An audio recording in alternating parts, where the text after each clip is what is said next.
가장 결정적으로 모든 면에서 다 지금 통과가 잘 되고 있는데 마지막 관문이 대표님한테 다 1부터 10까지는 다 물어보고 합니다. 한마디로 대리 말 그대로 먼저 산업재산권이라고 하면 좀 생소할 수도 있는데 어떤 것들이 좀 포함이 되나요? 일단 산업재산권이라고 하면 크게 세 가지로 나누는데요. 첫 번째로 특허권, 두 번째 디자인권, 세 번째 상표권으로 구분이 됩니다. 근데 오늘 저희가 말씀드릴 건 개인 명의로 된 특허권, 디자인권, 상표권으로 우리 대표님이 기업의 이제 경영자금으로 활용할 수 있는 방법에 대해서 설명드리겠습니다. 아, 그렇군요. 일단 세 가지 산업재산권을 제가 설명드렸는데 조금 구체적으로 하나씩 좀 설명을 제가 드려볼게요. 일단 특허권이라고 하면 일단 회사에서 사용되고 있는 개인의 기술의 키포인트로 맞춰서 개인의 지식 기반으로 저희가 출원 및 등록을 하는 거고요. 네. 디자인은 말 그대로 외관의 형태를 보호할 수 있는 권리 제도라고 보시면 됩니다. 우리가 예를 들어서 휴대폰 같은 경우 외관의 형태가 다 틀리잖아요. 네네. 이 외관의 형태를 저희가 디자인이라고 하고 그거를 개인의 지식으로 저희가 보호를 받을 수 있고요. 네. 세 번째로 상표 같은 경우는 이제 브랜드, 우리가 말하는 속이 인식표라고 생각하시면 될 것 같아요. 뭐 예를 들어 뭐 동대문 엽기 떡볶이, 뭐 나이키, 아디다스 고유의 그 물건의 상표가 있잖아요. 네네. 그거를 저희가 상표권으로 이렇게 구분된다고 보시면 되고 그 회사 또는 그 개인에 맞게 그 회사에 특화된 어떤 맞춤형 저희가 산업재산권을 이렇게 만들어 드리고 있습니다. 아, 그렇군요. 네네. 그런 다양한 종류의 산업재산권이 그러면 기업에서는 어떻게 활용이 돼요? 일단 이것도 크게 세 가지로 활용할 수 있는데 일단 첫 번째로 이제 개인 사업자보다는 법인 사업자가 좀 잘 어울려요. 왜냐하면 어찌됐든 이 개인의 특허권을 활용할 수 있는 방안은 매각을 하는 거거든요. 저희가 보통 이제 개인 사업자는 개인 대표님이라고 해도 네. 똑같잖아요. 개인과 동일한 조건이잖아요, 주체가. 예.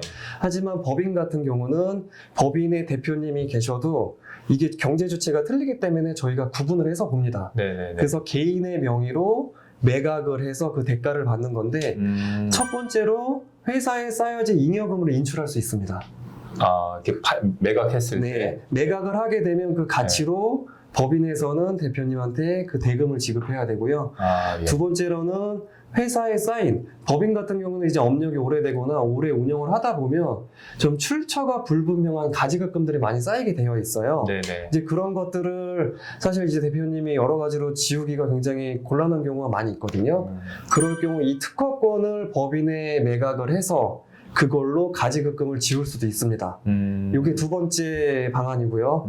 세 번째로는 저희가 이제 회사에 보통 회사를 설립할 때 자본금을 놓잖아요. 네네. 뭐 5천만 원, 1억 정도 이렇게 저희가 설정을 해서 놓고 있는데 요거를 특허권을 매각금 함으로써 자본으로 편입해서 이게 주식을 증가할 수 있는 혜택도 있습니다. 아, 그렇군요. 그래서 요 세 가지 다시 정리해드리면 잉여금 인출, 가지급금 상계, 자본 증자 요 세 가지로 많이 쓰고 있습니다. 아, 그렇군요. 그 두 번째 가지급금을 이제 해결할 수 있는 방안도 굉장히 또 큰 혜택 같은데 네. 보통은 이제 내가 갚아야 되는 돈이니까 네네. 현금을 보통 넣어야 된다고 생각할 텐데 네네. 아, 현재 가지고 있는 산업재산권을 네. 평가를 받아서 네. 그 평가액만큼을 상계를 해준다는 말씀이신 거죠? 네, 맞아요. 네. 여기서 가장 키포인트는 저희가 이제 특허권을 내면 요거에 대한 가격표를 매기게 되는데 그거를 저희 감정평가법인에서 저 평가를 할 수가 있거든요. 네. 그냥 무턱대고 특허를 아무런 가치가 없는데 그냥 법인에 매각할 수는 없고요. 요거를 적절한 가치가 있는지 기술력이 있는지 또는 시장성과 그리고 이런 매출 우리 회사의 매출에 연관이 있는지를 다 파악을 합니다. 아, 예. 그래서 그거를 저희가 이제 법상 규정상 감정평가법인에 의뢰를 해서 이 특허권이 디자인권이 상표권이 얼마인지 가격표라는 가격이 매겨집니다. 그래서 그 가격으로 거래를 해서 가지급금을 상계할 수 있는 겁니다. 아, 예, 그렇군요.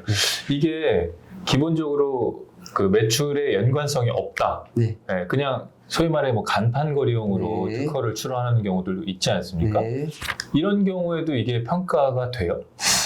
이렇게 되는 경우는 사실 평가하기는 좀 어렵고요. 네. 저희가 이제 평가를 하는 약간 주제는 네. 그냥 사실 기술력이 가장 뛰어나긴 하지만 평가를 하기 위해서는 우리 회사의 매출과 가장 밀접한 연관이 있어야 합니다. 그래서 대표님이 만약에 기존에 있었던 거는 만약에 이제 매출의 연관성을 저희가 좀 찾아드리도록 노력을 할 거고요. 만약에 그런 게 없다고 할 경우는 저희가 사전에 처음부터 그 회사의 매출에 근접 또는 매출에 밀접한 것을 발췌를 해서 처음부터 저희가 진행을 도와드리고 있습니다. 아, 그렇군요.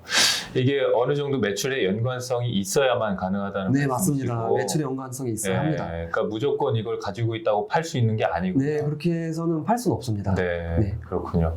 만약에 그러면 연관성이 있는 기업이다라고 네. 했을 때 이거를 판매한다 그러면 네. 뭐 그런 과정이나 이런 흐름도가 좀 궁금한데. 일단 크게 3단계로 나누어지는데요. 네. 일단 첫 번째로는 특허 출원 및 등록 과정. 요거는 이제 변리사가 그 회사의 담당자가 배정이 되어 처음 대표님 미팅서부터 시작해서 그 회사를 방문해서 우리 회사의 매출에 근거한 특허 디자인 상표를 소스를 찾아냅니다. 그래서 1부터 10까지 정과정을 해드리고 있고, 그래서 등록 결정이 되면 저희 2단계 감정평가법인에서 그 회사의 이제 필요 서류를 받아가지고 저희가 여러 가지 자료를 토대로 해가지고 평가 업무를 진행을 하게 됩니다. 그래서 최종적으로 이 산업재산권 얼마의 가격표를 저희가 매겨드리고 있고요. 세 번째로 뭐 저희가 좀 이거는 정확하게 이제 업무라기보다는 마침표인데 회계 반영을 하게 됩니다. 네. 일단 잉여금 인출할지 뭐 가지급금 상회할지 자본증자로 할지 재무제표에 녹여내는 과정인데 그거는 저희가 이제 마지막에 뭐 1억이라고 가정을 할게요. 그럼 1억에 대해서 인출을 하시거나 가지급금을 지으시거나 자본증자를 하게 되면 어찌됐든 이게 기타 소득으로 간주가 되거든요. 그랬었을 때 뭐 세금을 내는 방법 그리고 재무제표에 녹여내는 방법을 저희가 마지막으로 코치를 해드립니다. 아, 그 말씀하신 과정 가운데 보니까 이 특허가 없는 경우에도 특허를 낼 수 있도록 뭐 같이 회의를 해서 그것도 찾아준다는 네, 과정이 처음부터 포함된 저희가 것 같네요. 해드리고 만약에 특허가 있으시다고 하면 1단계 생략하고 바로 2단계 이렇게 넘어가시면 됩니다. 가지고 있는 경우에는 네, 그렇군요.